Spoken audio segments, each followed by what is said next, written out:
Alright guys, so this is the video going over all of the content covered in 7th grade's first PBL. So let's start with summarizing nonfiction text. When summarizing a text, you need to be clear and concise. That means you're only including the essential information needed to convey what's in the text. You're not adding anything extra or additional, and you're really focused on what the main ideas are of the text. When writing a summary, the structure should be, you should have your topic sentence, and this should include the author and the title of the text you're writing about. Then you're going to have your supporting sentences, which tie in the main ideas of each paragraph of the text, and then you're going to wrap it all up nice with a concluding sentence. You always paraphrase. You do not cite or copy straight from the text when you're summarizing. You're putting this in your own words and you're condensing it. And you need to be objective. You don't need to state your opinion at all when you're writing a summary. You're just taking what the author said and condensing it down for the summary. Alright, informational text have text features that are important to be aware of. You have your titles, which tell you the main idea of the whole entire text. Then you have headings, which tell you the main idea of sections of the text. Then you have your subheadings, which tell you main ideas for smaller sections or specific paragraphs within the text.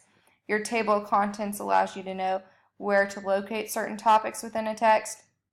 Diagrams, illustrations, and pictures allow you to, they connect to the actual text into the paragraphs and help the reader better understand them. And then the glossary allows the reader to look for specific words and concepts within the text and know where to locate them.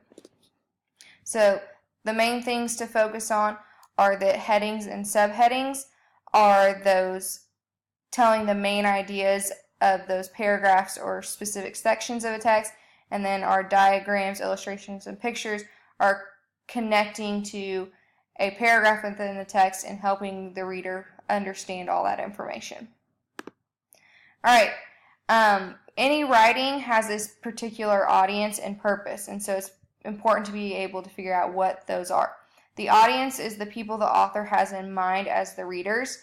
It can be a specific person. So for instance, if I'm writing an email to Miss Dennis, I will specifically make sure that the information pertains to her and what I need to talk to her about.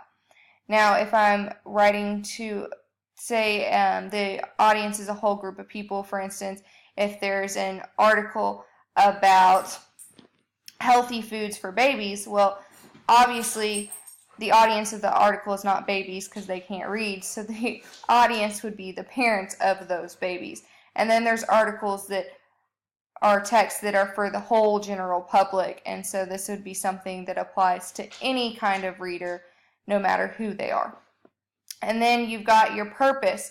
The purpose of text are either to inform the reader of something, and this is just giving them information, to persuade the reader, so this is trying to get them to agree with your argument or opinion, or to entertain the reader, and so to make them laugh, to make them cry. This is like a movie within a text. You know, it's exciting and entertaining. Alright, writing race answers. This is really important for you to be able to do when you are answering questions that ask for specific text evidence. So, follow the race format. First, you restate the question. Then A, you answer the question. And then C, you cite the specific evidence within the text. And then E, you explain your thinking or you expand on your thinking. So let's go ahead and look at an example. The question is bullying a problem within schools?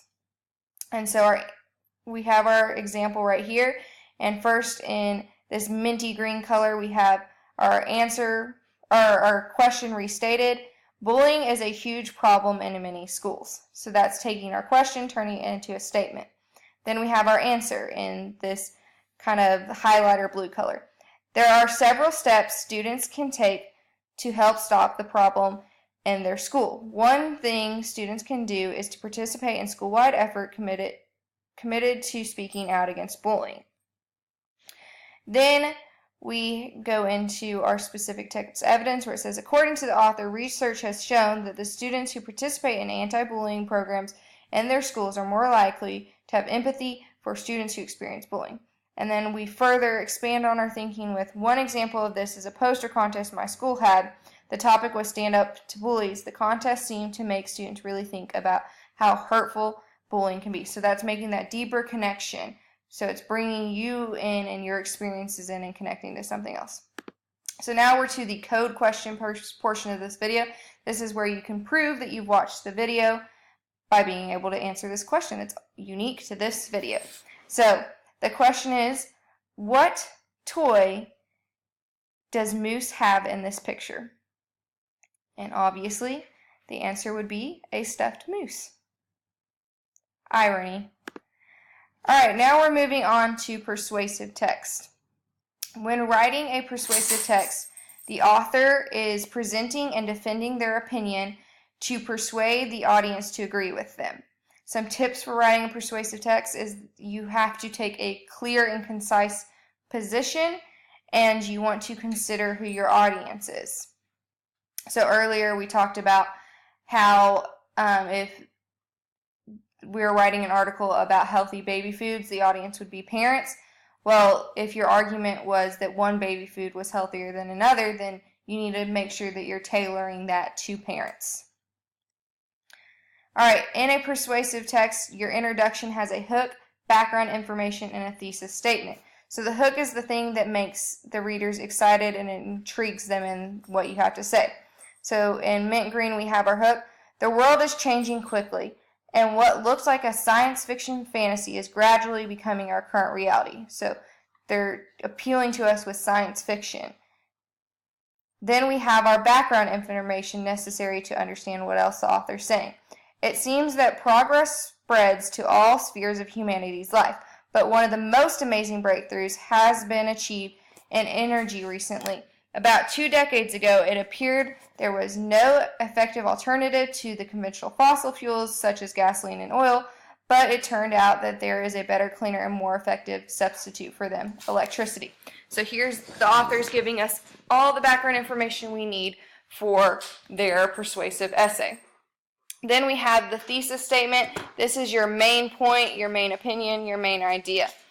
Although electric engines are not so widespread, more and more people consider changing their gasoline-fueled vehicles to electric cars, making this choice more than reasonable. So they're saying that changing to electric engines is a reasonable choice.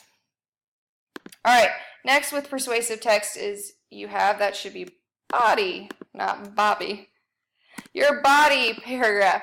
So in your body paragraph, you want to support your opinion. You want to give at least 3 reasons and 3 details supporting your argument. And then you need to acknowledge the counter argument. So when you concede to the counter argument, you are admitting that the person that has the counter argument is right, but you're stating that your opinion is better. And then when you refute the argument, you're proving that someone else is completely wrong about something. Alright, then we move on to our conclusion. This is very similar to our introduction in that we're just restating the thesis, we're summarizing our main points, and we're ending with a strong statement. So this is like putting the bow on our package and wrapping it all up nice. Okay, the last thing you need to know are your rhetorical fallacies. Ad hominem, appeal to emotions, bandwagon, false dilemma, appeal to the people, scare tactic, false cause / poke hoc, hasty generalization, red herring, appeal to tradition, circular reasoning, false analogy, and stereotyping. And you need to review your vocabulary where you've already defined all these words.